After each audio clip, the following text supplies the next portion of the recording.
सुनता नहीं धुन की खबर, अनहद का बाजा बाजता, जो प्रेम रस चाखा नहीं, अमली हुआ तो क्या हुआ।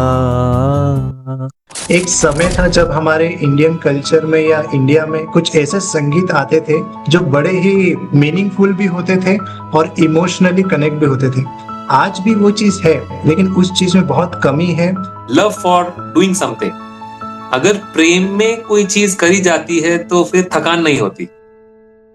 आर्ट ऑफ लिविंग बेसिकली क्या है? Intelligence minus innocence is equal to बुद्धि। Innocence minus intelligence is equal to बुद्धू। Intelligence plus innocence makes you Buddha.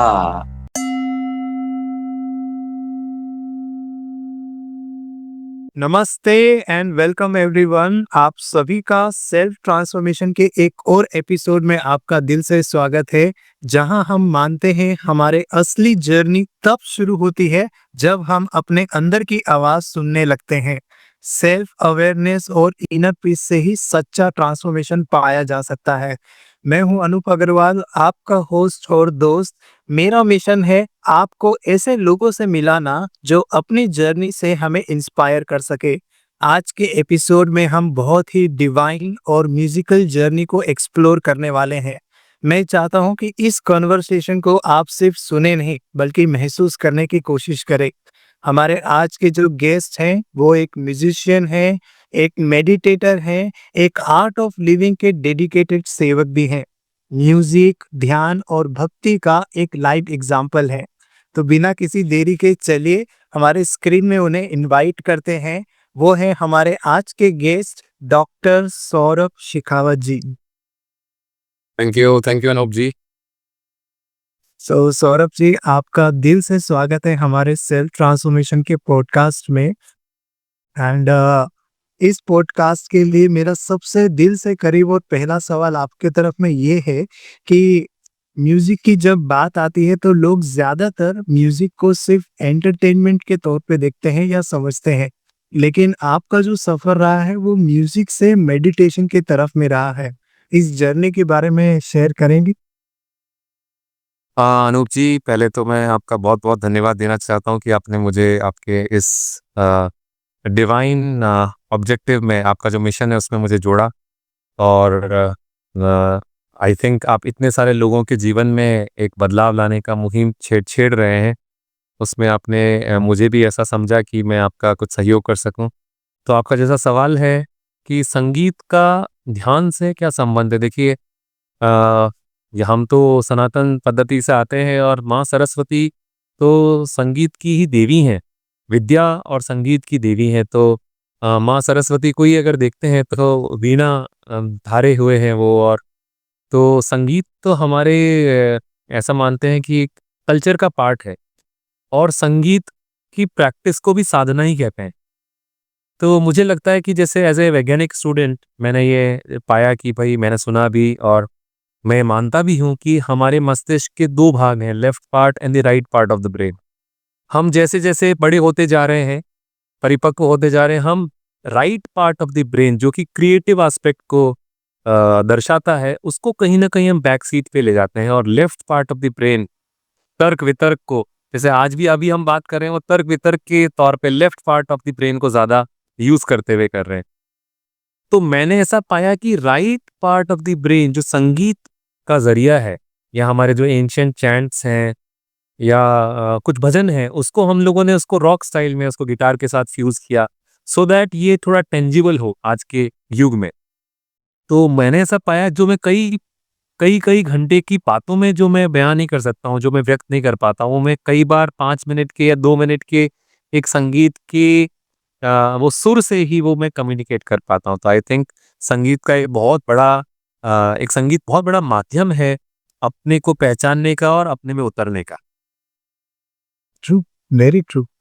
In fact Saurabh ji, हमारे पॉडकास्ट में कुछ समय पहले एक रेकी के ग्रैंड मास्टर आए थे एंड उनसे भी हमारी बातचीत हुई। तो उन्होंने कहा कि एक पर्सन का एनर्जी जो है संगीत के द्वारा बहुत अच्छे तरीके से भी और बहुत बुरे तरीके से प्रभाव छोड़ता है, इन्फ्लुएंस छोड़ता है। हमारे इंडिया में या फिर अगर हम सोसाइटी में थोड़ा स्टडी करने जाए तो पता चलेगा, एक समय था जब हमारे इंडियन कल्चर में या इंडिया में कुछ ऐसे संगीत आते थे जो बड़े ही मीनिंगफुल भी होते थे और इमोशनली कनेक्ट भी होते थे। आज भी वो चीज़ है, लेकिन उस चीज़ में बहुत कमी है। धाम-धूम या फिर इतने हाई बीट्स हो रहे हैं कि स्ट्रेस ऑलरेडी है लाइफ में, लेकिन राइट चॉइसेस ऑफ म्यूज़िक नहीं कर पा रहे हैं। But since you are a musician, इतने लंबे समय से आपकी इतनी अच्छी जर्नी रही है, आपका स्पेशली टीनेजर्स के तरफ में क्या सुझाव रहेगा कि किस तरीके के राइट चॉइसेस ऑफ म्यूजिक उनकी होनी चाहिए? हाँ, आप अगर राइट चॉइसेस ऑफ म्यूजिक बोल रहे हैं, मुझे लगता है कि सबसे पहले टीनेजर्स को मैं एज ए गाइड ये बोलना चाहूँगा कि आप जो भी आपका पैशन है, आपका हो सकता है संगीत पैशन हो सकता है आपके ड्राइंग एंड पेंटिंग पैशन हो सकता है आपका नृत्य पैशन हो सकता है आपका एक्टिंग पैशन हो। तो मैं एज ए प्रोफेशनल व्यक्ति आज मैं जहाँ मैं काम करता हूँ, मुझे ऐसा लगता है कि मेरा जो पैशन, जो मेरा संगीत और कला जो रहा, उसको क्योंकि मैं फॉलो करता रहा अभी तक भी, आज तक भी मैं जैसे जिस रूम में बैठा हूँ उसे मैं एक्टिविटी रूम नाम देता हूँ, उसमें मैं दुनिया भर की activities only meant for activity. तो मैं ऐसा पाता हूँ कि क्योंकि मैंने अपने पैशन को फॉलो किया, इसलिए मेरा जो लॉजिकल एस्पेक्ट है, तर्क वितर्क वाला एस्पेक्ट है, उसको एक नरिशमेंट मिल गया। आप इसको इस तरह से माने कि भगवान ने 2 हाथ दिए हैं, मान लीजिए मैं एक ही हाथ को यूज़ करता रहूँ, राइट हैंड को यूज़ करता रहूँ, तो 2 चीज़ें होंगी, एक तो राइट हैंड मेरा थक जाएगा और एक लेफ्ट हैंड मेरा फिर यूज़ में नहीं आएगा। तो मैंने ऐसा पाया कि जब मैं अपने लेफ्ट हैंड जैसे जिसको मैं अगर बोल रहा हूँ सृजनशील को कुछ मैं करने लगा, तो इसको ब्रेक मिला और मैं इससे एफर्ट, मेरा जो एफिशिएंसी है वो मैं बढ़ा पाया। तो अगर आप ये पूछ रहे हैं कि मैं टीनेजर्स का जो सजेशन, तो मैं ये देना चाहूँगा कि अपने पैशन को कभी भी आप रोके नहीं। क्योंकि जनरली हम पूछते हैं भाई कहाँ क्या हुआ, अभी जैसे बड़े लोगों को पूछते हैं, हाँ साहब 10th तक मैं ये करता था, फिर मेरा छूट गया, मेरा बोर्ड आ गए और कुछ ऐसी पढ़ाई में मैं ऐसा मशगूल हो गया। सो मैं टीनेजर्स को यही एक सजेशन देना चाहता हूँ कि आपके पैशन को कभी भी रोकिए नहीं। इनफैक्ट मैं बोलता हूँ जैसे एग्जाम टाइम्स आ जाए, थोड़ा बहुत अगर आपको संगीत सुनने में रुचि है, जो भी संगीत आप सुनते हैं जो आपको एनर्जाइज करता है, थोड़ी देर के लिए सुनिए। मैं देखिए सबका टेस्ट अलग अलग होता है, किसी को पिज्ज़ा पसंद है, किसी को चपाती पसंद है, पर फिर भी आप संगीत में अगर थोड़ा और गहराई में जाएँगे, तो आप ये पाएँगे कि हर एक वेस्टर्न संगीत का या जो एक बॉलीवुड संगीत का भी जो बेस है, अगर आप बेस को पकड़ेंगे, अगर सुर में जाएँगे आप उसके सारे गामा पा धा नी सा में जाएँगे, तो आप ये पाएँगे कि उसका जो स्रोत है वो अपना शास्त्रीय संगीत से शुरू हुआ है। और जो भी म्यूज़िक आपको एनर्जाइज़ करे, मैं ऐसा सोचता हूँ कि वो ज़रूर से आपको सुनना चाहिए। Not just related with music, but if you love dance, keep dancing during your exam times also. If you have an important interview to go, आप उस टाइम पे जो आपका पैशन है उसको थोड़ी देर के लिए चाहे अपने आसपास आज कलर्स वगैरह आप बिखेर के रख सकते हैं आपके वही स्टडी टेबल पे, और 5 मिनट का जो ब्रेक है कलर्स के साथ में, आई थिंक वो बहुत ज्यादा नरिश कर देगा आपके left part of the brain को। तो मैं ये जो संगीत जो अनूप जी ने मुझसे पूछा कि कैसा संगीत सुनना चाहिए, ये तो मैं आपको चॉइस आपके लिए छोड़ देता हूँ, पर मैं सिर्फ ये कहता हूँ कि संगीत, कला, नृत्य, ये जो भी चीज़ें हैं इसको छोड़ना नहीं है कभी भी, क्योंकि ये आपके left part of the brain जो कि आपके एग्जाम टाइम में या आपके इंटरव्यूज में वो बहुत हेल्प करेगा। So true, so true. And कई बार क्या होता है सौरभ जी, हम करना बहुत कुछ चाहते हैं, लेकिन लाइफ में या सिचुएशंस इतनी सारी चीज़ें होती है कि उसका बैलेंस हम नहीं बना पाते। फिर वो चीज़ के वजह से वो चीज़ें बहुत पीछे रह जाती है। लेकिन आपकी जर्नी में अगर हम थोड़ी बहुत चीज़ों को नोटिस करें तो हमें एक बहुत ही इंटरेस्टिंग बात पता चलेगा। बाय प्रोफेशन आप डेंटिस्ट के तरीके से प्रैक्टिस कर रहे हैं, आर्ट ऑफ लिविंग के सेवक हैं इतने सालों से, एंड अपने पैशन को भी फॉलो कर रहे हैं म्यूजिशियन के तौर पे। तो इतनी सारी चीज़ों को हाउ यू डूइंग इट, कैसे कर पा रहे हैं आप? मैं ऐसा सोचता हूँ कि ये सवाल शायद बहुत लोगों को पूछा जाता है जो भी एक्सेल करते हैं और मैं खाली ये बोलता हूँ इंटेंसिटी और आपका जो लव है, लव फॉर डूइंग समथिंग, अगर प्रेम में कोई चीज़ करी जाती है तो फिर थकान नहीं होती। जैसे आप अभी आज जो चीज़ कर रहे हैं और मैं आपके धैर्य को सच में सलाम देता हूँ कि हम कब से कोशिश कर रहे हैं कि पॉडकास्ट करें, पर आप कंसिस्टेंटली उसको फॉलो करते रहे। इसलिए नहीं कि कोई और अलग ध्येय होगा, इसलिए कि आप पसंद करते हैं बहुत ज़्यादा, आपका प्रेम उसमें है। तो मुझे लगता है जहाँ लव आ जाए, वहाँ पे फिर हम सारी चीज़ें कर सकते हैं। तो मैं ऐसा पाता हूँ कि जो आज मेरा प्रोफ़ेशन है, उसके ज़रिए भी मैं कई लोगों के जीवन में ट्रांसफ़ॉर्मेशन ला पाता हूँ। मैं आपको बताऊँगा कैसे। मेरा म्यूज़िक है, मेरी आर्ट्स है या मेरा अगर प्रकृति प्रेम है, उससे क्या है ना, मुझे लगता है कि मैं जिस पार्टिसिपेंट से मिलता हूँ, वो उसको बड़ा टेंजिबल लगता है कि अरे! एक व्यक्ति जो कि प्रोफ़ेशन भी सँभालता है, जो अपना संगीत को भी सँभाल के रखता है और जो अध्यात्म में सिखा रहा है और उसके मार्ग पर है, तो ये चीज़ मुझे करनी है। तो आई थिंक ये एक प्रेरणा का एक स्रोत बन जाता है कि हाँ यार, अगर ये कर सकते हैं, तो शायद हम भी कर सकते हैं ये चीज़। Definitely, definitely. बहुत गहरी बात आपने सौरभ जी शेयर करी है। इनफैक्ट कुछ समय पहले मैं कुछ इंटरव्यू से गो थ्रू कर रहा था, तो ये सवाल है ना हमारे प्रधानमंत्री से भी पूछा जाता है कि इस उम्र में वो इतने ज़्यादा क्यों एक्टिव है या किस तरीके से वो मैनेज करे चीज़ें। तो ये बातें उस चीज़ों से कितने बेहतर तरीके से रिलेट करता है, आई विल टेल यू। उनका भी जवाब ऐसा ही था कि अगर हमारा प्रेम जिस चीज़ के प्रति में है ना, तो वो शरीर कभी थकता नहीं है। प्रेम नहीं हो तो वो पहले ही थक जाता है। So it's so true. सो अगर हम आज के पॉडकास्ट के नेक्स्ट सेगमेंट में जाएँ, तो आपसे हम ये जानना ज़रूर चाहेंगे कि हम सुनते हैं आर्ट ऑफ लिविंग के कोर्सेस, हैप्पीनेस प्रोग्राम्स। सो ये आर्ट ऑफ लिविंग बेसिकली क्या है और ये कोर्सेस क्या होते हैं? अनूप जी, आपने एकदम डायरेक्ट क्वेश्चन पूछा है और मैं I am really inspired by this.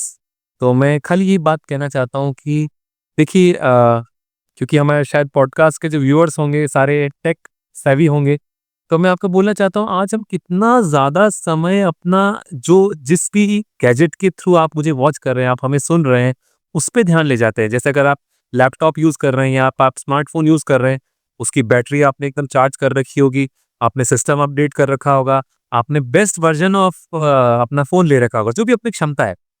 तो हम आज अपनी अ, टेक्नोलॉजी पे इतना काम करते हैं, आप चार्जिंग में उसको लगाते हैं। अच्छा, एक और चीज़, अगर इसमें बहुत ज़्यादा जंक फाइल्स आ जाती हैं फ़ोन में या किसी भी गैजेट में, तो हम उसको बहुत एन्श्योर करते हैं कि वो डिलीट करें। जो पुराने फ़ोटोज़ हैं उनको डिलीट करें, अननेसेसरी ऐप्स उनको डिलीट करें। तो बस यही बात है, अगर हम डिलीट नहीं करते वो सारी फाइल्स को, तो सिस्टम हैंग होने लगता है। यही मन के साथ में खेल है और मेरे साथ मेरा अनुभव यही रहा कि इस मन में जो अननेसेसरी इंप्रेशंस जो हम लेके बैठते हैं, उसको अगर डिलीट करने का हमारे पास में एक साधन आ जाए, it is not just about releasing the bad impressions. कई बार हमें अच्छी फोटोज़ को भी डिलीट करना पड़ता है, 10 साल पुरानी, 15 साल पुरानी हो, हमें लगता है अरे यार ये फोटोज़ बहुत काम की, पर फिर लगता है नहीं, अभी because we have to get something new, हमारे को पुरानी चीज़ें डिलीट करनी पड़ती है। तो मेरे लिए Art of Living program, happiness program और गुरुदेव का दिया हुआ सुदर्शन क्रिया एक डिलीट बटन की तरह काम किया। मैं बैठा अपने साधना में, सुदर्शन क्रिया करी मैंने और मुझे लगा अरे वाह! मेरा सिस्टम अभी अपडेट हो गया। अब now I am ready to capture any photos, ready to download any apps. तो मुझे जैसे मैं एज़ अ डेंटिस्ट बहुत लोगों को बोलता भी हूँ कि जैसे डेंटल हाइजीन बहुत इम्पोर्टेंट है, हम इतना ज़्यादा पैसा खर्च करते हैं, इतने कंसर्न होते हैं, उसी तरीके से मेंटल हाइजीन उतना ही इम्पोर्टेंट है। तो शायद मैं दोनों ही चीज़ें कर रहा हूँ, डेंटल हाइजीन पे भी ध्यान दे रहा हूँ और मेंटल हाइजीन पे भी ध्यान दे रहा हूँ। अभी great great explanation. But Saurabh ji, ये आर्ट ऑफ लिविंग के जो कोर्सेस या जो मेंटल हाइजीन की आप बात कर रहे हैं, ये होता कैसे है? हालांकि नो डाउट ये चीज एक पर्सन तभी ज्यादा अच्छे से एक्सपीरियंस कर पाएगा जब वो पानी में उतरेगा, तभी तैराक बनेगा। बट स्टिल जो हमारे व्यूअर्स हैं या जो ऐसे व्यक्ति हैं जिन्होंने सिर्फ सुना है या सुनी सुनाई बात में जा रहे हैं कि आर्ट ऑफ लिविंग करके कुछ है, उनके लिए क्या मैसेज रहेगा? मैं ये कहना चाहता हूँ कि एक हाईली रिकमेंडेड प्रोग्राम है, आपको ज़रूर से करना चाहिए। कैसे कर सकते हैं? आप मैं अपना यहाँ पे नंबर और हमारी पूरी डिटेल्स मैं भेज ही दूंगा। पर अगर आप अपने वेबसाइट पे गूगल पे आप www.artofliving.org पे जाएंगे, वहाँ आपको आपको बहुत सारे प्रोग्राम्स आप जिस भी शहर से वॉच कर रहे हैं उस शहर के वहीं के आपके कॉन्टैक्ट नंबर्स मिल जाएंगे और आपको वो मालूम पड़ जाएगा। अगर आप ऑनलाइन भी करना चाहते हैं प्रोग्राम्स, अभी ऑनलाइन भी उपलब्ध है। हैप्पीनेस प्रोग्राम एक बेसिकली 4 या 6 दिन का एक प्रोग्राम होता है, कॉन्जिक्यूटिव डेज। जनरली स्टार्ट होता है ट्यूसडे को, खत्म होता है संडे को, और ये 2 से ढाई घंटे पर डे का प्रोग्राम होता है। मॉर्निंग भी होते हैं कई बैचेस, इवनिंग में भी होते हैं। तो ये 6 दिन के प्रोग्राम करने के बाद आप एम्पावर्ड हो जाते हैं कि खुद ही का फिर वो मेंटल हाइजीन को कैसे ध्यान दें। अच्छा, एक बार आपने वो सीख लिया और आप घर पे प्रैक्टिस कर रहे हैं, उसके बाद हमारे रेगुलर फॉलोअप्स होते हैं। वो भी आप चाहे ऑनलाइन या ऑफलाइन फॉलोअप्स कर सकते हैं। क्योंकि देखिए, मैं ऐसा मानता हूँ अनूप जी, बहुत इंटरेस्टिंग सी बात हम आजकल कोर्सेज में कहते हैं, शायद ये बहुत रिलेवेंट लगेगी। देखिए, मैंने दांत तोड़ने के लिए और दांत लगाने के लिए आज इतने साल दे दिए। मैंने अपना 5 साल का ग्रेजुएशन करा बीडीएस, 3 साल का एमडीएस किया, फिर ये बीडीएस और एमडीएस समझने के लिए 12 साल स्कूलिंग के लगाए, तभी तो मैं आज उसकी इंट्रिकेसी समझ पाया। और वो 12 साल से पहले मैंने किंडरगार्टन, केजी, नर्सरी वो सारा भी करा। तो यानी मैंने टोटल 20 इयर्स दे दिए एक दांत को समझने के लिए कि उसका दांत का पेन कैसे दूर होता है, उसको कैसे हम रेक्टिफाई कर सकते हैं, स्माइल डिजाइनिंग कैसे कर सकते हैं। यहाँ मन को समझने के लिए अगर आपको कोई ये कहे कि 6 दिन आपको खाली 2.5 घंटे समय बिताने हैं और उसके बाद आप एम्पावर्ड हो जाएंगे कि आपको घर में कैसे करना, मुझे लगता है ये एक चमत्कारिक चीज हम बोल रहे हैं। क्योंकि टाइम जो हम देते हैं आज डोमेन नॉलेज को पाने के लिए, इसे में डोमेन नॉलेज कहते हैं हम लोग, कि भाई अपने गुजर बसर के लिए, कि भाई मुझे कैसे व्यावहारिक अपना एक प्लेटफॉर्म पे मुझे अपनी पहचान बनानी है, उसके लिए हम बहुत ज्यादा टाइम आई थिंक खर्च कर देते हैं। और यहाँ पे 6 दिन में मैंने पाया कि यार बहुत माइंड को एकदम लगता है रिलैक्सेशन हुआ, ये फॉर्मेट हो गया।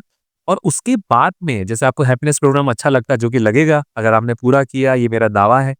और उसके बाद में फिर फॉलोअप्स कर सकते हैं आप। एडवांस प्रोग्राम्स होते हैं हमारे, तो एडवांस कोर्सेज थोड़े से उससे ज़्यादा समय के प्रोग्राम्स होते हैं, कि वो एक ग्रेजुएट लेवल प्रोग्राम्स हो जाते हैं, जिसमें हम 4 दिन पूरा रेजिडेंशियल प्रोग्राम होते हैं, फुल डे प्रोग्राम्स होते हैं।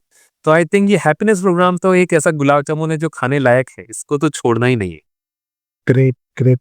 आर्ट ऑफ लिविंग की बात चल रही है, तो इसके थोड़े इतिहास के बारे में हम आपसे जानना चाहेंगे। How it has got started, कैसे गुरुदेव ने इस चीज की शुरुआत करी, क्यों करी? अगर इसके ऊपर थोड़ा इनलाइटन करें। वैसे तो अनूप जी, ये अभी जग जाहिर चीज़ है, जो आप अगर हम गूगल भी करेंगे आर्ट ऑफ लिविंग पे तो बहुत सारी आपको इन्फॉर्मेशन मिल जाएगी। पर ये मेरा सौभाग्य है कि मैं बता पाऊँ कि गुरुदेव ने कैसे शुरू किया। तो गुरुदेव स्टार्टेड दिस ऑर्गेनाइजेशन इन 1981। तो गुरुदेव अपने मुंह से ही ऐसा कहते हैं कि आज के इस युग में सब कुछ था, मतलब आपको ये जो नॉलेज है ये भी थी, सब कुछ था, पर गुरुदेव ये बोलते हैं कि एक चीज ऐसी मिसिंग थी कि जो इनको सबको इंटरलिंक नहीं कर पा रहा था। तो गुरुदेव कर्नाटक में जगह है शिमोगा में, वहाँ पे 8 to 10 डेज के साइलेंस में गए और वहां से फिर उनको डाउनलोड हुआ। हमें, मैं अगर टेक सेवी बात में कहूँ तो the knowledge is all there in the cloud, it has just to be downloaded. तो वो एक उनको आभास हुआ कि ये सुदर्शन क्रिया ऐसी चीज है जो कि अपने ह्यूमन सिविलाइजेशन को अभी देने का समय आ गया है। Then he found out this technique called as Sudarshan Kriya, and then he started from Karnataka only, and now amazingly from one place called as Shimoga in Karnataka, it has reached to 186 countries in the world, and that gives me so immense proud. I feel so proud about it कि अरे इतनी जबरदस्त चीज है जो in the span of just 40 years, it's not an old organization जहाँ पे हम लोग बहुत सालों से हैं, 40 साल के स्पैन में आज इतनी दूर तक पहुंच गई है। That itself shows the credibility of the programs। तो बहुत सारे जगह पे रिसर्चेस हो रही हैं। आप सुदर्शन क्रिया अगर गूगल करेंगे, बहुत सारी यूनिवर्सिटीज इन यूएस उन्होंने बहुत रिसर्च करी है हमारे ईईजी पैटर्न पे, हमारे स्ट्रेस लेवल पे, हमारे इम्यूनिटी सिस्टम पे, किस तरह से अपने स्लीप पैटर्न्स पे किस तरह से सुदर्शन क्रिया का प्रभाव है। तो ये तो शायद एक ऐसा विषय है कि जो एक इटसेल्फ एक पॉडकास्ट ले लेगा। तो ये आप गूगल कर सकते हैं कि सुदर्शन क्रिया और आर्ट ऑफ लिविंग कैसे शुरू हुआ। Amazing। मैं श्री श्री रविशंकर गुरुदेव जी का एक बातचीत सुन रहा था। एंड हमारे सर्कल में बहुत सारे ऐसे फ्रेंड्स एंड कलीग्स हैं जो इस कोर्सेज से गो थ्रू गए हैं। तो एक बहुत ही कॉमन बात गुरुदेव ने भी कही और उनमें मैंने पर्सनली नोटिस करी कि जो व्यक्ति इन कोर्सेज के थ्रू जा रहा होता है या इन कोर्सेज के थ्रू गया है, उस पर्सन की पहचान बहुत सिंपल है। अगर सोसाइटी में देखना है, उसकी चेहरे की मुस्कुराहट ही कुछ अलग होती है बाकी लोगों से। ऐसा क्यों कहने में आता है सौरभ जी, और ऐसा क्यों होता है, कैसे होता है? देखिए ये ऐसा चीज़ है, हम गुरुदेव का ही कोट बोलते हैं। गुरुदेव से किसी ने पूछा कि Gurudev what is success? So then Gurudev replies instantly. That is why Gurudev is my favourite, क्योंकि उनके जो वन लाइनर्स हैं इतने विटी हैं। वो बोलते हैं success is that smile on your face that no one can snatch away. तो इतनी छोटी सी एक बात मेरे को मेरे जीवन का एक सूत्र बन गई कि अरे यार, आज मैंने कुछ भी अचीव करा, पर एंड ऑफ द डे वो मुस्कुराहट कायम है क्या चेहरे पे? तो एक बात तो ये उनकी बहुत मुझे अमेजिंग लगी। दूसरी बात ये बोलते हैं गुरुदेव की, now this is very amazing. ये कहते हैं intelligence minus innocence is equal to बुद्धि। मैं वापस दोहराता हूं, intelligence minus innocence is equal to बुद्धि। Innocence minus intelligence is equal to बुद्धू। तो we don't want intelligent people in the world, because जितनी भी पंगे हो रहे हैं आज दुनिया में, सारे इंटेलिजेंट लोगों के कारण ही हो रहे हैं। इनोसेंट लोग अपने घर में इनोसेंट है, कोई दिक्कत नहीं कर रहे। तो intelligence minus innocence is equal to बुद्धि, that also we don't want. Innocence minus intelligence is equal to बुद्धू, तो बुद्धू में इंटेलिजेंस नहीं है, वो खाली अपने घर में बुद्धू है। But then with the pause he quotes, but a rare combination of intelligence plus innocence makes you Buddha. तो that quote is so, it has to be lived all throughout। माने मुझे लगता है अगर यही याद रह जाए कि अरे मैं बड़ा होता जा रहा हूँ, आज इतना सब कुछ मैंने पा लिया, पर ये जो इनोसेंस है, जो स्पार्क है, इसकी कॉस्ट पे नहीं होना चाहिए। तो हमारा ये मेरे ख्याल से एक बेंचमार्क ही यही हो गया। गुरुदेव को जब हम देखते हैं, उनकी स्माइल इतनी इन्फेक्शियस है, वो उनको देखने से ही स्माइल आ जाती है। तो मुझे लगता है जैसा नेता वैसी प्रजा, जैसा राजा वैसी प्रजा। तो गुरुदेव को जब हम इतना, और जेन्युइन मुस्कुराहट, ऐसे एक इनोसेंट मुस्कुराहट, तो जब हम उनको देखते हैं वो इनोसेंटली स्माइल भी करते हैं, उसी टाइम पे इतनी गहरी बात भी कह देते हैं सहजता से। तो इंटेलिजेंस और जो इनोसेंस का जो मैंने वहां देखा, आई थिंक ये शायद स्लो डाउन कर जाता है। वो जैसे बोलते हैं ना, गुरु के रंग में रंग जाता है चेला भी। तो मुझे लगता है यही हमारा सार रह गया कि आज कुछ भी करके आ जाए। मैं थोड़ा लेट भी इसलिए हो गया, कुछ सर्जरीज थी आज। परशुराम जयंती मना रहे हैं हम, और उसमें बहुत सारे पेशेंट्स आ गए। But in spite of that, मुझे आज मेरा एक पेशेंट, मैं आज जस्ट एक छोटा सा कोट करता हूँ। एक पेशेंट आया, बच्चा, क्योंकि छुट्टी थी शायद उसके, तो वो पेरेंट्स चाह रहे थे वो दांत निकाल ले। इसका एक दूधिया दांत था, और बेचारा बच्चा बहुत डर रहा, जो कि नॉर्मल है, डरेगा ही, मुंह में इंजेक्शन लगने वाला है। अब मैं बड़े धैर्य से उसको डील कर रहा, अरे बेटा कुछ नहीं होगा, क्या नहीं होगा। इट टुक 2.5 आवर्स, 2.5 घंटे उस बच्चे के साथ में। मैं बीच में दूसरे भी पेशेंट देख कर रहा, फिर उसको आता उसके पास, मैं बोला बच्चा टाइम ले ले, तू ये ले ले, वो ले ले। उसके पेरेंट्स इतने प्रभावित हुए, बोला सर हमने इतना पेशेंस लेवल देखा ही नहीं एक प्रोफेशनल में, आप इतना अमेजिंगली डील कर रहे हैं। लास्ट में भी हमने हाई फाई देके उस बच्चे को भेजा। तो वो मैं सोचता हूँ कि ये जो पेशेंस है या जो स्माइल है, it is not just on the face कि आप एक आउटर स्माइल, बट एक भीतर से मुस्कुराहट कि अरे यार I am contented, I don't want anything right now. जैसे तृप्त व्यक्ति होता ना, जिसका पेट भरा होता है, वो कैसे काम करता है, हाँ I want money, I want food, but वो जब तृप्त मन से हम काम करते हैं, उस मुस्कुराहट के साथ काम करते हैं, आई थिंक वो हम बेहतर कर पाते हैं। अनूप जी। अमित, सुपर। सौरभ जी, इसमें ना एक सवाल बड़ा ही पर्सनल हो सकता है बहुत सारे हमारे व्यूअर्स एंड ऑडियंसेस के लिए। एक पर्सन जब मेडिटेशन की तरफ में झुकाव रखता है, सोचता है चलो अब मैं मेडिटेशन की जर्नी, स्पिरिचुअल ग्रोथ की जर्नी शुरुआत करता हूँ, फिर वो चाहे आर्ट ऑफ लिविंग के माध्यम से हो या दूसरे कोई और माध्यम से हो, बहुत सारी बातें उसे सुननी पड़ती है। अब उसे इस तरीके की बातें सुननी पड़ती हैं कि ये बच्चा अब तो गया, इसकी जर्नी तो अब वो बाबा टाइप या समथिंग उस तरीके के तरफ में हो जाएगी, अब तो ये दुनियादारी छोड़ने वाला है। सो इस बातों को सुनने की वजह से बहुत सारे पर्सन ऐसे होते हैं जो अपनी जर्नी को वहीं पे रोक देते हैं। लोगों की बातचीत की वजह से या वो मोटिवेशन या डीप विजन नहीं होने की वजह से छोड़ देते हैं। ऐसे लोगों को आप क्या गाइड करेंगे? मुझे लगता है इसके लिए मुझे गाइड करने की ज़रूरत नहीं है, मैं खुद ही जैसे मैं आपका मेरा पूरा आप प्रोफ़ेशन देखेंगे तो मैं बहुत बहुत ही रेनाउंड क्लिनिक में काम करता हूँ जयपुर में और खाली मैं तो एक just one of the example हूँ। मेरे कई सारे मित्र आईआईटी ग्रेजुएटेड हैं, आईआईएम से ग्रेजुएटेड हैं और वो सब ये कार्य कर रहे हैं। तो आई थिंक मैं आज जैसे आपको अभी भी एक एग्जांपल बता रहा था कि जो अध्यात्म है ना, जो स्पिरिचुअलिटी है, जिसको हम थोड़ी देर पहले मेंटल हाइजीन कह रहे थे, वो मेंटल हाइजीन आप जिस भी पहलू में जाएंगे आपको वो हेल्प करेगी ही करेगी। अगर देखिए मन एकदम साफ है तो वो आपको रिफ्लेक्ट करेगा आपके प्रोफेशन में, you will become a better professional. आपके रिलेशनशिप में you will become a better husband, a better wife, a better parent. आज पेरेंटिंग इतना बड़ा इशू है, पर मुझे लगता है एक ऐसा पेरेंट जो अपनी मेंटल हाइजीन पे ध्यान रखता है वो बहुत अच्छा पेरेंट बनेगा। पर ऐसा पेरेंट जो पुराने इंप्रेशंस लेके काम कर रहा है वो शायद बेचारा खुद इतना स्ट्रेस्ड है, वो बच्चों पे भी स्ट्रेस निकाल देगा।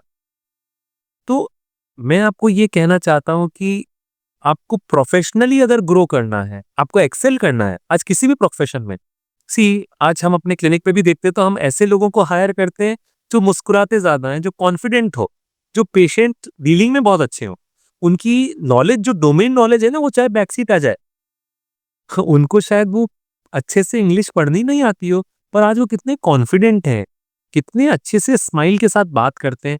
मुझे लगता है ऐसा एक व्यक्ति हर कोई हायर करना चाहेगा और वो कॉन्फिडेंस और वो स्माइल आपको अध्यात्म दे सकता है।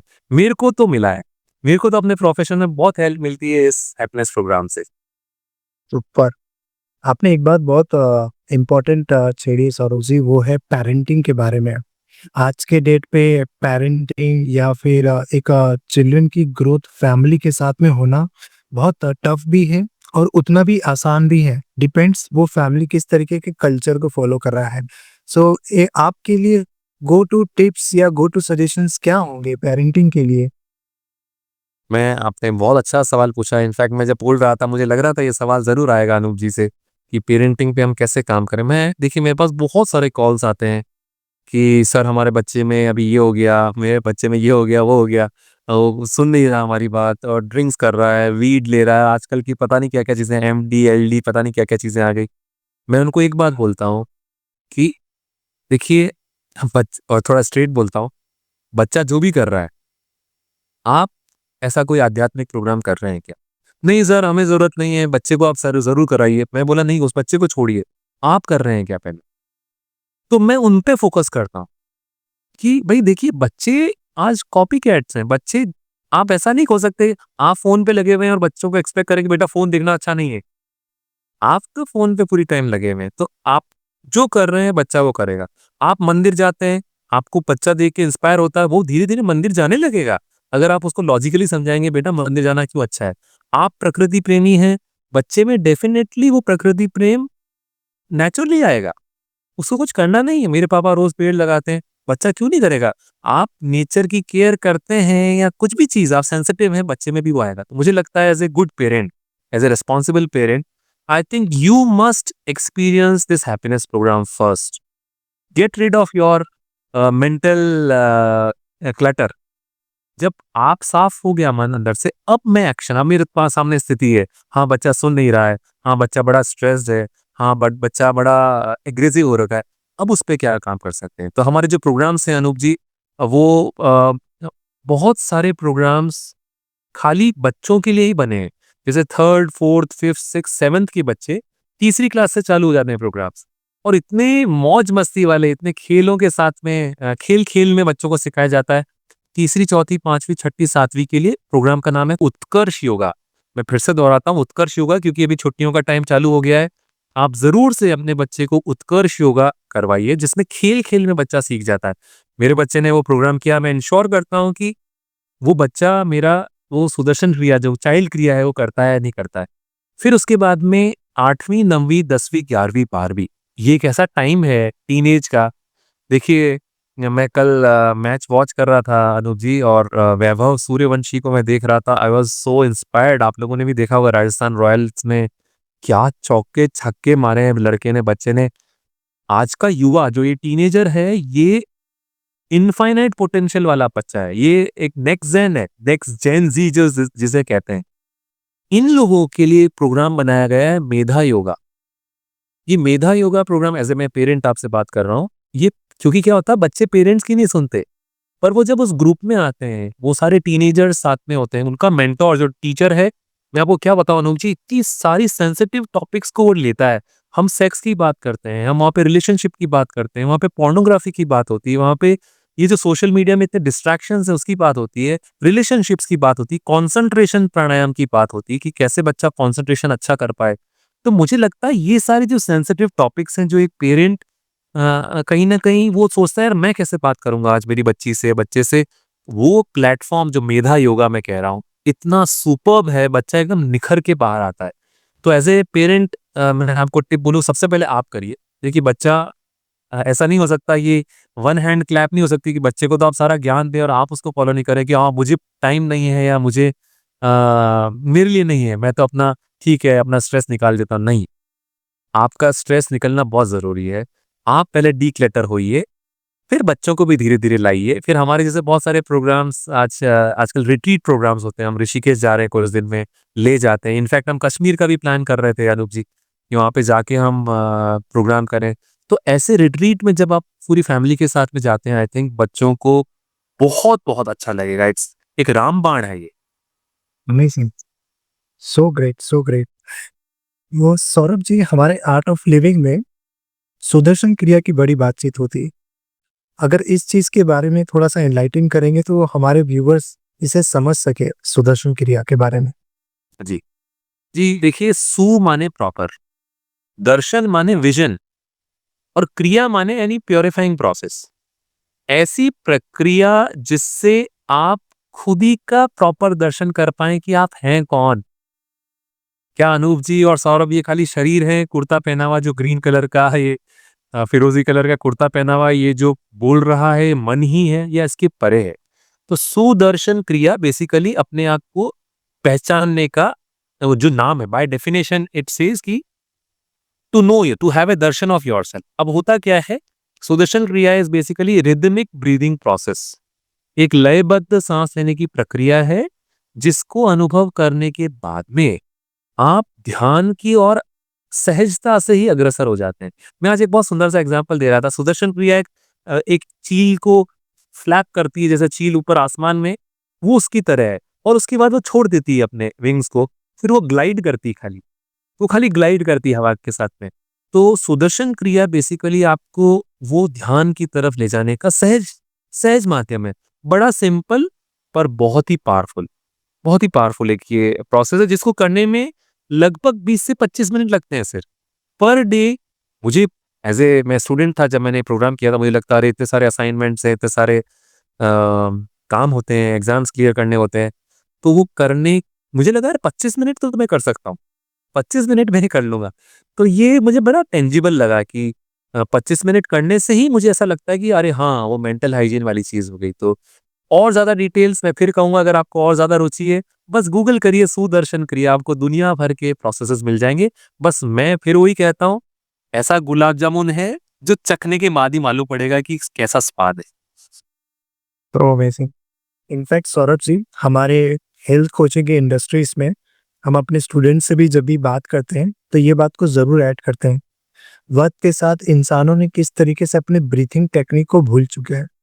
और नेचर में बड़े सारे इसके बड़े सुंदर और बेहतरीन एग्जाम्पल है कि अगर एक पर्सन ने अपने ब्रीथिंग टेक्निक को सही तरीके से किया तो जीवन में बड़े चमत्कार हो सकते हैं। या एक कुत्ता होता है, एक ही मिनट में ढेर सारे सांस लेता है। वहीं एक कछुआ होता है जो बहुत कम सांस बहुत कम समय में लेता है। और उन दोनों के जीवन काल का साइकिल जो है ना, वो बहुत बड़ा वास्ट डिफरेंस है। सो ये चीज दर्शाता है कि नेचर के इतने बड़े सारे एग्जाम्पल्स हैं कि एक जीव अपने श्वास के माध्यम से कितने बड़े चीजों को हासिल कर सकता है। और ये चीज आज के फास्ट लाइफ में ना लोग भूलते जा रहे हैं। भूलते जा रहे हैं। मैं अनूप जी इसमें थोड़ा सा एड ऑन करता हूँ। देखिए, मैं एज ए मेडिकल प्रोफेशनल आता हूँ, अभी कोविड का जो सेकंड वेव गई, मैं हमारा खुद का हॉस्पिटल है यहाँ पे, तो हमने ये देखा कि लोग कट्टे भर भर के पैसे ला रहे हैं। और कि दुर्भाग्य था कि सेकंड वेव में क्या बहुत सारे यंग लोग को वो अफेक्ट किया, उनको जाना ही पड़ गया, मतलब धरती मैंने they died because of this. तो all rich people had lot of money but they were asking for few thousands का सिलेंडर, माने 1500-2000 का सिलेंडर आता हो, वो नहीं मिल रहा। हमने ये बात समझी और जानी उसके बाद कि भगवान के दिए हुए जो जो 2 सिलेंडर्स हैं वो बेचारे उसको यूज ही नहीं कर रहे। और अनूप जी हमें बहुत सुंदर बात कहते हैं कि भाई कोविड है, आजकल कहाँ है भाई, आजकल कहाँ चल रहा है कोरोना वायरस, वापस चला गया अपनी जगह जहां से आया था, घूम रहा है, कहाँ है ये? तो आप ये पाएंगे यही है। हम उससे आगे बढ़ गए, हम उससे आगे बढ़ चुके हैं। वायरस तो यही है, कहाँ गया? यही रहा, सारे जो पीछे के जो भी वायरस है सब यही बैठे हैं। तो मुझे लगता है अच्छा ये भी नहीं है कि आज हम एक युद्ध की दहलीज पर खड़े हैं अनूप जी। और मुझे लगता है कि आज हम सब बोल रहे हैं कि ना we should retaliate, we should really give a proper response, but are we ready? क्या हमारे जो ऑक्सीजन सिलेंडर्स हैं भगवान ने जो दिए हैं, क्या उस पे भी आप थोड़ा सा गौर कर रहे हैं? आज एक छोटा सा केमिकल वॉरफेयर हो जाए या वायरस अटैक हो जाए, हम ध्यान ही नहीं दे रहे हैं इस पे। तो मुझे लगता है जो आपने एप्टली कहा कि सांस पे ध्यान देने का मतलब है अपने जो भगवान के दिए जो ऑक्सीजन सिलेंडर्स हैं उसकी लंग कैपेसिटी बढ़ाएं। और अनूप जी ये एक फैक्ट है, साइंटिफिक फैक्ट है कि हम प्राणायाम करने पर अपनी लंग कैपेसिटी जो कि 30% होती है नॉर्मल ह्यूमन बीइंग की, उस लंग कैपेसिटी को 30% से हम 90% तक ले जा सकते हैं जस्ट बाय डूइंग प्राणायाम्स। तो कॉमन सेंस है कि जो organ 90% of the body waste को रिलीज कर रहा है, लंग्स हमारे, हम ब्रेथ के द्वारा सबसे ज्यादा अपने बॉडी वेस्ट रिलीज कर रहे हैं, उसकी कैपेसिटी 30% से अगर 80-90% कर ले तो इट मेक्स सेंस। अमेजिंग। बहुत बड़ा डिफरेंस उनके हेल्थ ट्रांसफॉर्मेशन में, सेल्फ ट्रांसफॉर्मेशन में वो पर्सन खुद नोटिस कर सकता है। सौरभ जी, अगर चैलेंजेस आ रहे हैं लाइफ में, वो व्यक्ति को क्या करना चाहिए? उनके लिए गो टू मंत्रा या फिर गो टू प्रैक्टिस क्या होगा? कोई अगर सेटबैक्स या चैलेंजेस हो, चाहे वो वेदर स्टडीज में हो, बिजनेस में हो, इन एनी वे, उनके लिए गो टू मंत्रा क्या देंगे आप? मैं बड़ा एक सिंपल सिंपल फंडा दूंगा पर बहुत पावरफुल है, इसके ऊपर आप ध्यान से सुनिएगा। 4 एस हैं, ये 4 अंग्रेजी के एस, और ये मेरा मूल मंत्र रहा। पहला एस है साधना। साधना, go and do happiness programme near your place, go and just explore it. मैं आपको दावे के साथ कह रहा हूं, हमारा कमेंट बॉक्स ऑन रहेगा अनूप जी, जहां जिस भी प्लेटफॉर्म पे आप शेयर करेंगे आप एक्सपीरियंस करके आइएगा और नीचे कमेंट में डालिएगा। पूरा करना है प्रोग्राम, पूरा 6 दिन करना है। आप बताइएगा कैसा लगा आपको। सेकंड एस्पेक्ट, पहला मैंने बोला साधना, दूसरा एस्पेक्ट जैसा आप सवाल आपने ऐसा पूछा कि चैलेंजिंग टाइम्स से कैसे निकला जाए, तो मैंने पहला बताया साधना, find out about happiness programme. दूसरा है सेवा, दूसरा ऐसे सेवा। अनूप जी, गुरुदेव का एक मंत्र है जो कि हमारा मूल मंत्र हो गया है। गुरुदेव एक बहुत प्यारी बात कहते हैं, आपको एक चेहरे पे मुस्कुराहट आएगी इस बात को सुन के। गुरुदेव कहते हैं कि the shortest cut to depression is, आज डिप्रेशन महामारी की तरह, shortest cut to depression is go in your room, latch it and sit on your bed, sit on your chair, think about yourself. मेरा क्या होगा, मेरे पपलू का क्या होगा, मेरी जानू का क्या होगा, मेरे घर का क्या होगा, मेरे करियर का क्या होगा। Half an hour is good enough to make you thoroughly depressed. इसका एंटीडोट क्या है डिप्रेशन की या चिंता की? कुंडी खोलिए, बाहर जाइए और इस वर्ल्ड में पूछिए what can I do for you, क्या मैं कर सकता हूं आपके लिए। जो सेवा एस्पेक्ट है ना, ये बड़ा पावरफुल है। एक दिन आप पौधा लगाएंगे ना इस मॉनसून में, आपको इतना ज्यादा अच्छा लगेगा पौधा लगाना और उसको नर्चर करना। अनूप जी, मैं पिछले 6 साल से 600 पौधों का, माने 600 पेड़ बन चुके हैं। ये रोड साइड पेड़ है सारे। मैं जब जब वहां से निकलता हूँ मेरे क्लिनिक से, मेरे उस दिन की जो भी थकान है, मुझे एकदम ऐसा लगता है वो दूर हो गई। जैसे मैं लियो अपना जो मेसी है अर्जेंटीना का प्लेयर, वो जैसे स्टेडियम में उतर रहा होता होगा तो कैसे दोनों हाथ ऐसा साइड में लेके वो हाई फाई देते हुए अंदर एंटर करता होगा ना, वैसे मैं वो अपने दोनों पेड़ों की तरफ से ऐसे उनको कहता हुआ निकलता हूँ कि बहुत बड़े हो जाओ, जंगल बन जाना है यहाँ पे। तो सेवा जो एस्पेक्ट है, मुझे लगता है ये आप मेरी बात ध्यान से सुनिएगा वापस। मैंने क्या कहा? Shortest cut to come out of depression और come out of your worry is to serve others. Anoop ji, हमारे जेलों में प्रोग्राम होते हैं और जेलों में जब हम जाते हैं, प्रोग्राम में जाके आ भी जाते हैं, हमें सबसे बड़ी फ्रीडम ये सारे बच्चों को मैं हंसाता हूँ कि देखो जाओगे आ भी जाओगे वापस, और वहां पे हम सत्संग करते हैं। वहां जब जेलों में प्रिजन इनमेट्स को देखते हैं अनूप जी, हमें ऐसा लगता है जैसे मेरा भाई बैठा है, मेरा चाचा बैठा है, मेरा कजिन बैठा है, मेरा अंकल बैठा है, एकदम ऐसे अपने घर वाले से लगते हैं। हमें क्या वो फिल्मों में बताया ना, जेलों में ऐसे होंगे मस्से वाला काला ऐसा बड़े भौं वाला ऐसे बंदे होंगे, पर आप वहां से जब निकल के आते हैं वो सत्संग के बाद में या जो भी आप टाइम स्पेंड करने के बाद में, मैं युवाओं से पूछा कैसा लगा, बोला भैया मुझे इतना ग्रेटफुल फील हो रहा है, मुझे इतना अच्छा लग रहा है।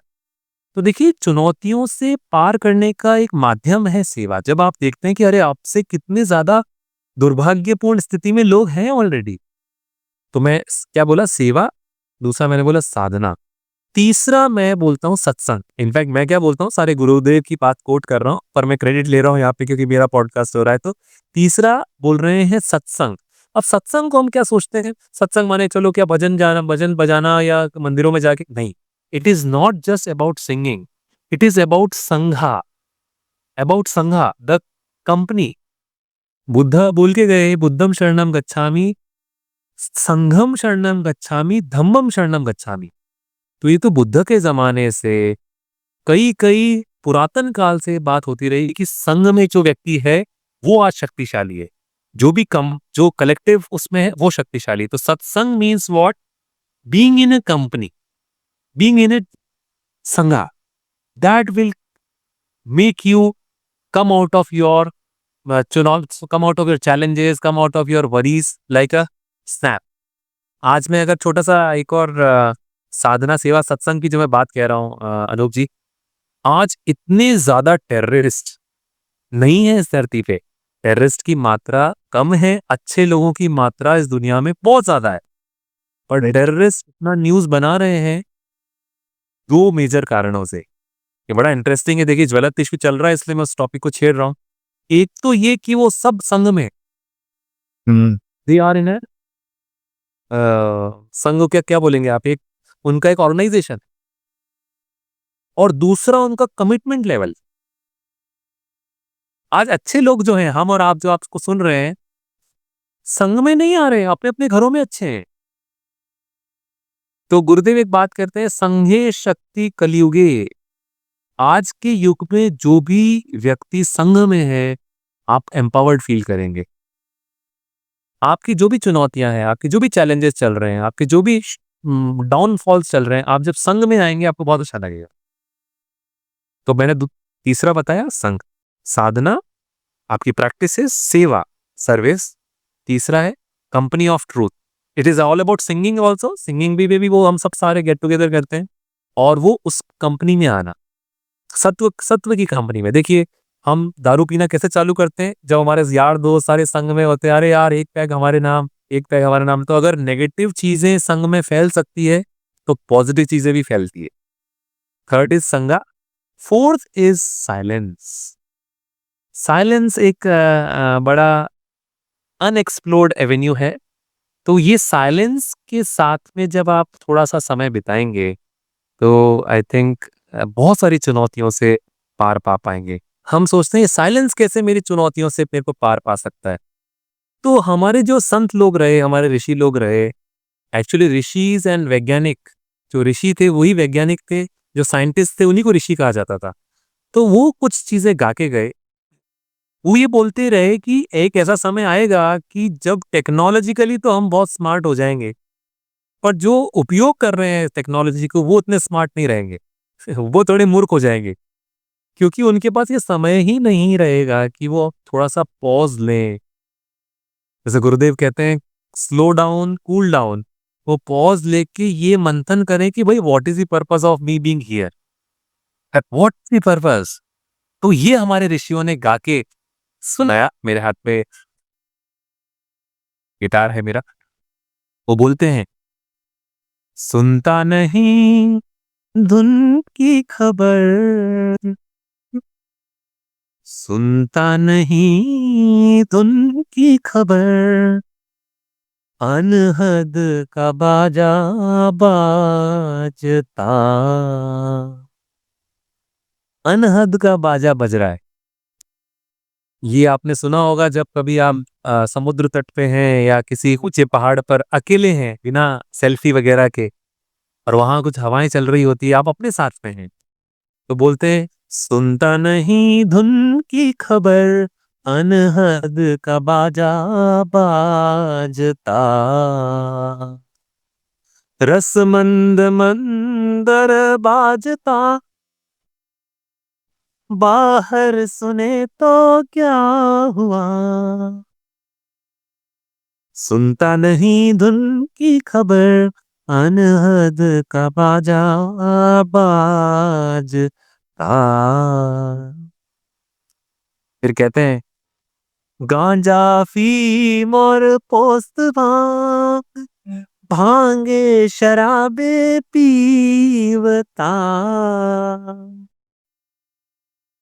जो प्रेम रस चाखा नहीं, जो प्रेम रस चाखा नहीं, अमली हुआ तो क्या हुआ।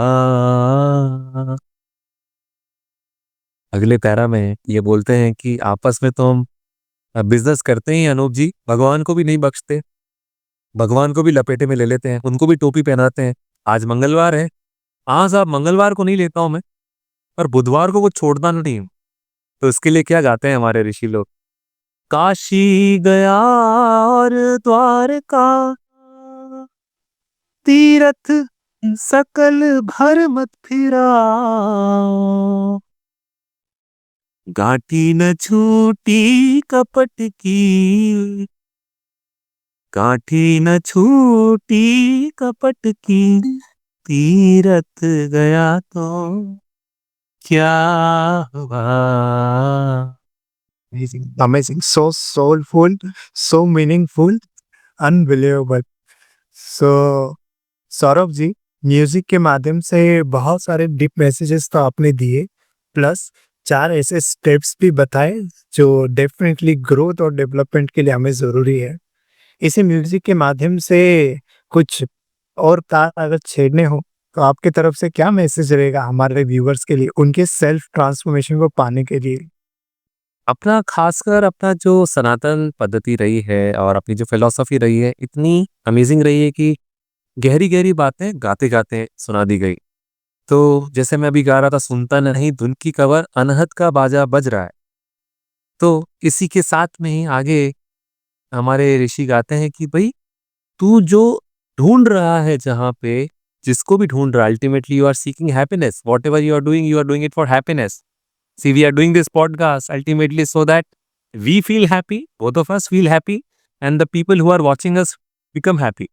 तो मोको कहाँ ढूंढे रे पत्ते, मोको कहाँ ढूंढे रे पत्ते, मैं तो तेरे पास रे, मोको कहाँ ढूंढे रे पत्ते, मैं तो तेरे पास रे, ना तीरथ में ना मूरत में, ना तीरथ में ना मूरत में, ना एकांतवास में, ना मंदिर में ना मस्जिद में, ना मंदिर में ना मस्जिद में, ना काबे कैलाश में, ओको कहाँ ढूंढे रे पत्ते, मैं तो तेरे पास रे। फिर क्योंकि समय थोड़ा सा अभी सीमित है, तो 2-3 पैरा और बोलते हैं ऋषि की कहाँ कहाँ नहीं हूं, पर फिर आखिर में एक बात बोलते हैं कहाँ हूं। ये शायद जो पॉडकास्ट सुन रहे हैं उनके लिए ये लाइन है। क्या बोलते हैं कि खोजी होवे तुरंत मिल जाऊं, खोजी होवे तुरंत मिल जाऊं, एक पल की तलाश में, खोजी होवे तुरंत मिल जाऊं, एक पल की तलाश में कहत कबीरा सुन भाई साधो कहत कबीरा सुन भाई साधो मैं तो हूँ मैं तो हूँ मैं तो हूँ विश्वास में को कहाँ ढूंढे रे फते मैं तो तेरे पास रे मैं तो तेरे पास रे wow so wonderful amazing amazing so Saurabh ji आपके थॉट्स आपका अनुभव और आपका एनर्जी से हमें बहुत कुछ सीखने मिला आज के इस पॉडकास्ट में दिल से बहुत बहुत धन्यवाद आपका एक्सपीरियंस और आपका जर्नी शेयर करने के लिए आपका टाइम और विजडम बहुत ही वैल्यूबल रहा एंड हमारे सारे व्यूवर्स को और हमारे ऑडियंस को हम यही शेयर करना चाहेंगे अगर आज के एपिसोड में आपको ज़रा भी हेल्प आपके सेल्फ ट्रांसफॉर्मेशन में मिली है तो जैसे हमारे गेस्ट ने शेयर किया सेवा करिए इस पॉडकास्ट का वैल्यू आपके फ्रेंड्स एंड फैमिली तक भी ज़रूर पहुंचाइए और अगर आप किन्हीं गेस्ट को रिकमेंड करना चाहते हैं तो डिस्क्रिप्शन बॉक्स में आपको गेस्ट सजेशन का फॉर्म मिलेगा इसे आप ज़रूर से भरिएगा अगले एपिसोड तक अपने अंदर की रोशनी को जगाते रखिए और अपना सेल्फ ट्रांसफॉर्मेशन जर्नी को एंजॉय करते रहिए मैं हूं अनूप अग्रवाल मैं मिलूंगा आपसे मेरे अगले सेल्फ ट्रांसफॉर्मेशन के पॉडकास्ट में तब तक के लिए कीप ग्रोइंग कीप ग्लोइंग